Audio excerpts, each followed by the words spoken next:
મહત્વના સમાચાર રાજકોટથી સામે આવી રહ્યા છે કે રાજકોટમાં કોંગ્રેસમાં મોટું ગાબડું બનવા પામ્યું છે। રાજકોટ કોંગ્રેસમાં મોટું ગાબડું પડ્યું હોવાના મહત્વના સમાચાર સામે આવી રહ્યા છે। એનએસયુઆઈના પદાધિકારીઓના રાજીનામા જોવા મળી રહ્યા છે। 50થી વધુ કાર્યકર્તાઓના રાજીનામા જોવા મળી રહ્યા છે। આ રાજકોટથી સમાચાર સામે આવી રહ્યા છે। ટૂંક સમયમાં જોડાશે ભાજપમાં તેવા લોકો। એનએસયુઆઈના પદાધિકારીઓ રાજીનામા તરફ વળી રહ્યા છે અને તે ટૂંક સમયમાં રાજકોટ કોંગ્રેસમાં મોટું ગાબડું પડવાની ઘટના સામે આવી રહી છે।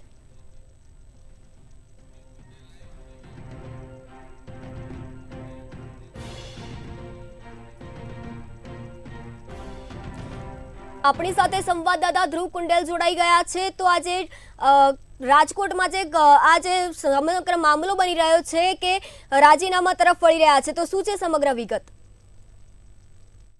ચોક્કસથી વાત કરીએ તો એનએસયુઆઈ ના જે 50 જેટલા જે કહી શકાય કે જે પદાધિકારીઓ છે, ખાસ તો જે કાર્યકર્તાઓ છે, તે ક્યાંક કેસરીઓ ધારણ કરશે આ પ્રકારના જે સમાચાર છે તે હાલ મળી રહ્યા છે।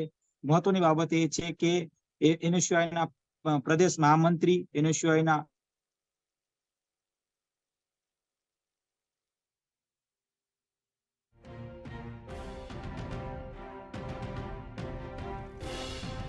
એનએસયુઆઈના પદાધિકારીઓના રાજીનામા જે સમાચાર મળી રહ્યા છે ખૂબ જ કહી શકાય કે કોંગ્રેસ માટે ફટકાદાયક છે, પણ છતાંય ક્યાંક જે આ જે હોદ્દેદારો છે તે ટૂંક સમયમાં તે ભાજપનો ખેસ ધારણ કરશે। એટલે ચોક્કસથી લાંબા સમયથી ક્યાંક આ જે અટકળો છે તે ચાલતી હતી અને અટકળો ક્યાંક હાલ અત્યારે સાર્થક દેખાઈ રહી છે। અભય રાજસિંહ તલાટિયા સાથે કહી શકાય કે જે મોહિલ ડવ છે, આ સાથે કહી શકાય કે અનેક જે એનએસયુઆઈના જે હોદ્દેદારો છે તેઓ ક્યાંક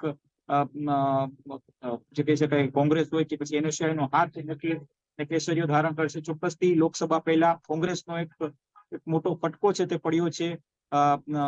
કહી શકાય કે લાંબા સમયથી આ અટકળો છે તે ચાલતી હતી અને આ અટકળોને આજે ક્યાંક અંત આવ્યો છે। આ સાથે એક મોટા સમાચાર એ પણ છે કે અર્જુન ખાટેરિયા એટલે કે જિલ્લા પંચાયતના જે પૂર્વ જે પ્રમુખ રહી ચુક્યા છે કે જે કોંગ્રેસથી હતા, તેઓએ પણ કોંગ્રેસે ક્યાંક પોતાના પક્ષથી જે નેતાગીરીથી દૂર કર્યા છે। એટલે કે ચોક્કસથી કહી શકાય કે જે અટકળો છે તે હવે અટકળો ક્યાંક સાર્થક દેખાઈ રહ્યા છે। ચૂંટણીને હવે કહી શકાય કે ખૂબ જ ઓછો ગાળો રહ્યો છે, એટલે એના વચ્ચે જયારે આવા સમાચાર મળતા હોય છે ત્યારે ચોક્કસથી કહી શકાય કે એક બાજુ જ્યાં ગુજરાતની વાત કરીએ તો ક્યાંક કોંગ્રેસનો ખૂબ જ જે દેખાવ છે તે ચૂંટણીમાં તે ખરાબ રહ્યો હતો અને એના જ વચ્ચે હજુ પણ કેટલાક જે કોંગ્રેસના જે નેતાઓ છે તે એક બાદ એક ક્યાંક કોંગ્રેસનો જે દામન છે તે છોડી રહ્યા છે અને ભાજપનો કેસરીઓ ધારણ કરી રહ્યા છે। એટલે ચોક્કસથી હજુ પણ કેટલાક રાજીનામા આવી શકે, આવી પણ અત્યારે અટકળો ચાલી રહી છે। આ સાથે કેટલાક જે આપના જે નેતાઓ છે એટલે કે આપનું જે વિદ્યાર્થી સંગઠનો છે તે પણ ક્યાંક ભાજપમાં જોડાય એ પ્રકારની અટકળો પણ હાલ મળી રહી છે। જી ધ્રુવ, સમગ્ર માહિતી આપવા બદલ આભાર।